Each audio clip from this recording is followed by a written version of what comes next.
आपलं स्वतःचं घर असावं असं प्रत्येकाला वाटतं, पण सध्याच्या काळात हे स्वप्न पूर्ण करणं सामान्य माणसासाठी अवघड बनलंय. दरम्यान हेच घर एखाद्याला मुंबईत घ्यायचं असेल तर मग जवळपास अशक्यच. पण आता सामान्य माणसाला परवडेल अशा दरात घर घेता येणार आहे. कारण आहे म्हाडाच्या मुंबई गृहनिर्माण व क्षेत्र विकास मंडळाच्या अखत्यारीतील विविध वसाहतींमधील 120 सदनिका प्रथम येईल त्यास प्रथम प्राधान्य या तत्वावर विक्रीसाठी उपलब्ध करून देण्यात येत असून यासाठी म्हाडाच्या अधिकृत संकेतस्थळावर ऑनलाईन अर्ज नोंदणीची प्रक्रिया दिनांक 5 फेब्रुवारी 2026 रोजी सकाळी 11 वाजेपासून सुरू होणार आहे. प्रथम येईल त्यास प्रथम प्राधान्य या तत्वावर मंडळाने बांधलेल्या शिंपोली, कांदिवली, चारकोप सेक्टर कांदिवली, ॲटॉफ हिल वडाळा, तुंगापवई, PMGP मानखुर्द, मालवणी मालाड, गायकवाड नगर मालवणी मालाड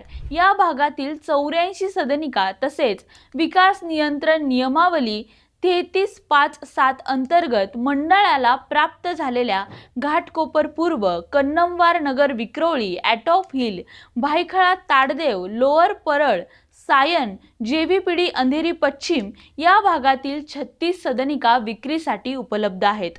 त्यामुळे तुम्ही सुद्धा मुंबईमध्ये घर घ्यायचा विचार करत असाल तर ही संधी जाऊ देऊ नका. आणि आमची ही माहिती तुम्हाला कशी वाटली हे कमेंट करून आम्हाला नक्की सांगा आणि आमच्या इंस्टाग्रामला फॉलो करायला आणि यूट्यूबला सबस्क्राईब करायला विसरू नका.